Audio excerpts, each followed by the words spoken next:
ಬನ್ನಿ ಇವತ್ತು ನಾವು ಜಗತ್ತಿನ ಅತ್ಯಂತ ಹಳೆಯ ಆದ್ರೆ ಇವತ್ತಿಗೂ ಅಷ್ಟೇ ಪ್ರಸ್ತುತವಾಗಿರುವ ಒಂದು ಕಥೆಯನ್ನ ನೋಡೋಣ.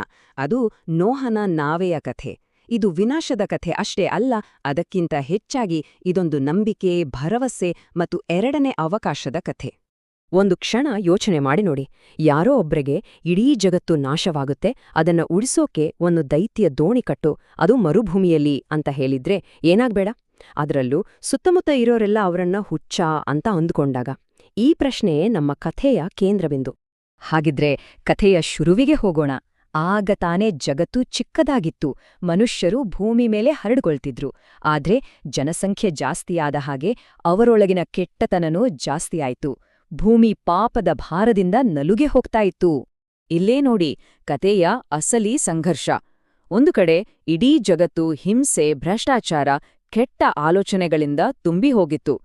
ಆದ್ರೆ ಇನ್ನೊಂದು ಕಡೆ ಇದ್ದ ಒಬ್ಬ ವ್ಯಕ್ತಿ, ನೋಹ. ಆತ ಮಾತ್ರ ಎಲ್ಲರ ನಡುವೆ ನೀತಿವಂತನಾಗಿದ್ದ.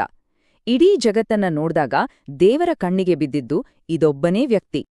ಇದು ಸುಮ್ನೆ ಕೋಪದಲ್ಲಿ ತಗೊಂಡ ನಿರ್ಧಾರ ಅಂತ ಅಂದ್ಕೋಬೇಡಿ. ಮೂಲಗಳ ಪ್ರಕಾರ ಇದು ತುಂಬಾನೇ ನೋವಿನಿಂದ ಹುಟ್ಟಿದ್ದ ನಿರ್ಧಾರವಾಗಿತ್ತು. ದೇವರು ತಾನೇ ಸೃಷ್ಟಿಸಿದ ಮನುಷ್ಯರ ಸ್ಥಿತಿ ನೋಡಿ ದುಃಖಪಟ್ಟು ಈ ಎಲ್ಲಾ ಕೆಟ್ಟದನ್ನ ತೊಳೆದುಹಾಕಿ ಭೂಮಿಯನ್ನ ಶುದ್ಧೀಕರಿಸೋಕೆ ಒಂದು ದೊಡ್ಡ ಪ್ರವಾಹವನ್ನ ತರೋಕೆ ತೀರ್ಮಾನಿಸಿದ್ರು. ಸರಿ, ಹಾಗಾದ್ರೆ ಪರಿಹಾರ ಏನು? ಇಡೀ ಜಗತ್ತನ್ನೇ ನಾಶ ಮಾಡುವ ಪ್ರವಾಹದಿಂದ ಜೀವವನ್ನ ಉಳಿಸೋದು ಹೇಗೆ? ಅದಕ್ಕಿದ್ದ ಒಂದೇ ದಾರಿ, ನೋಹನಿಗೆ ಕೊಟ್ಟ ಆ ಅಸಾಧ್ಯ ಅನಿಸೋ ಮಿಷನ್. ಅದು ಕೇವಲ ಒಂದು ಪ್ಲಾನ್ ಆಗಿರ್ಲಿಲ್ಲ, ಅದು ಮನುಕುಲದ ಭವಿಷ್ಯವನ್ನೇ ಉಳಿಸೋ ಒಂದು ಬ್ಲೂಪ್ರಿಂಟ್ ಆಗಿತ್ತು. ನೋಹನಿಗೆ ಸಿಕ್ಕಿದ್ದು ಇದೇ ಆಜ್ಞೆ. ಒಂದು ನಿಮಿಷ, ಸುತ್ತಮುತ್ತ ಎಲ್ಲೂ ಸಮುದ್ರವೇ ಇಲ್ಲ, ಅಂಥ ಜಾಗದಲ್ಲಿ ಒಂದು ದೈತ್ಯ ಹಡಗನ್ನ ಕಟ್ಟೋದು ಅಂದ್ರೆ ಯೋಚನೆ ಮಾಡಿ. ಇದು ನಿಜವಾಗ್ಲೂ ಅವರ ನಂಬಿಕೆಗೆ ದೊಡ್ಡ ಪರೀಕ್ಷೆಯಾಗಿತ್ತು. ಅದರ ಗಾತ್ರವನ್ನೊಮ್ಮೆ ಕಲ್ಪಿಸಿಕೊಳ್ಳಿ. 300 ಮೊಳ, ಅಂದ್ರೆ ಸುಮಾರು 450 ಅಡಿ. ಇವತ್ತಿನ ಲೆಕ್ಕದಲ್ಲಿ ಹೇಳೋದಾದ್ರೆ 1.5 ಫುಟ್ಬಾಲ್ ಮೈದಾನಕ್ಕಿಂತ ಉದ್ದ. ಅಬ್ಬಬ್ಬ, ಇದು ದೋಣಿಯಲ್ಲ, ಇದೊಂಥರ ತೇಲೋ ಕೋಟೆ.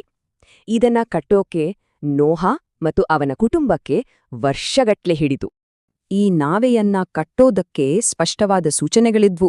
3 ಅಂತಸ್ತು, ಒಂದೇ ಬಾಗಿಲು, ಒಂದೇ ಕಿಟಕಿ. ಇದೆಲ್ಲ ಮಾಡೋಕೆಷ್ಟು ವರ್ಷ ಹಿಡಿತು ಗೊತ್ತಾ? ಈ ಮಧ್ಯೆ ಜನ ಸುಮ್ನೆ ಇದ್ರಾ? ಇಲ್ಲ.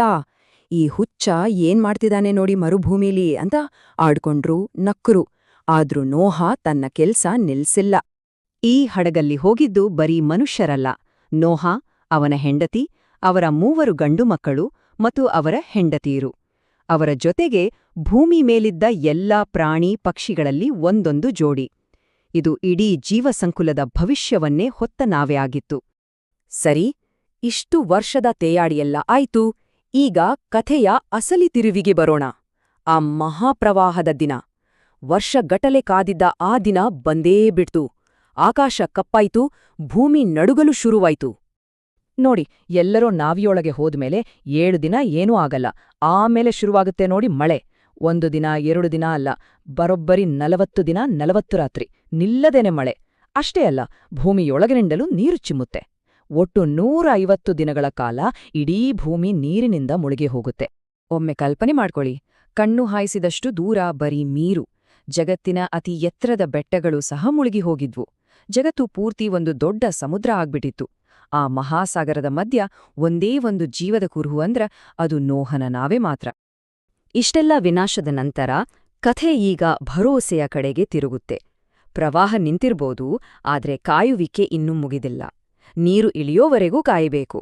ಇದು ತಾಳ್ಮೆಯ ಇನ್ನೊಂದು ಪರೀಕ್ಷೆ. ನೀರು ಕಡಿಮೆ ಆಯ್ತಾ ಅಂತ ನೋಡಕ್ಕೆ ನೋಹ ಮೊದಲೊಂದು ಕಾಗೆಯನ್ನ ಹೊರಗೆ ಕಳಿಸ್ತಾರೆ. ಆದ್ರೆ ಅದು ವಾಪಸ್ ಬರಲ್ಲ. ಯಾಕೆ?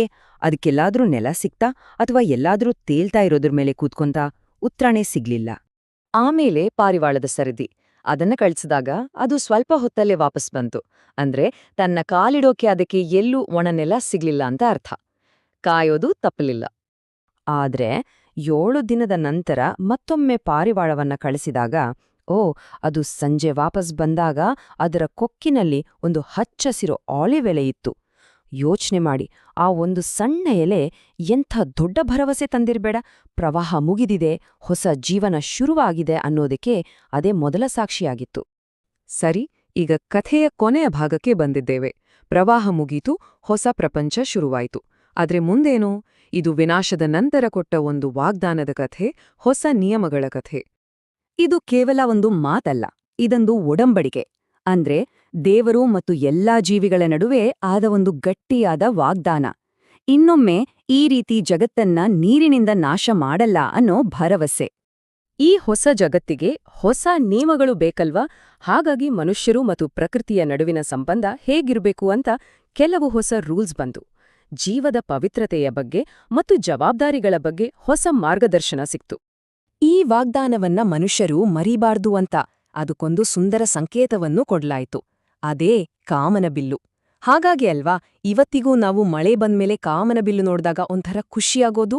ಯಾಕಂದ್ರೆ ಅದು ವಿನಾಶದ ನಂತರ ಬಂದ ಭರವಸೆಯ ನೆನಪು. ಹಾಗಿದ್ರೆ ಈ ಕಥೆಯಿಂದ ನಾವೇನ್ ಕಲಿಯಬಹುದು? ದೊಡ್ಡ ವಿನಾಶದ ನಂತರವೂ ಒಂದು ಹೊಸ ಆರಂಭ ಸಾಧ್ಯ ಅನ್ನೋದು ಈ ಕಥೆಯ ತಿರುಳು ಅಲ್ವಾ? ಎಷ್ಟೇ ಕಷ್ಟ ಬಂದ್ರೂ, ಎಷ್ಟೇ ಕತ್ತಲು ಆವರಿಸಿದ್ರೂ ಎಲ್ಲೋ ಒಂದು ಕಡೆ ಭರವಸೆಯ ಒಂದು ಹಸಿರು ಎಲೆ ಇದ್ದೇ ಇರತ್ತೆ ಅನ್ನೋದು ಈ ಕಥೆ ನಮಗೆಲ್ಲ ಹೇಳೋ ಪಾಠ.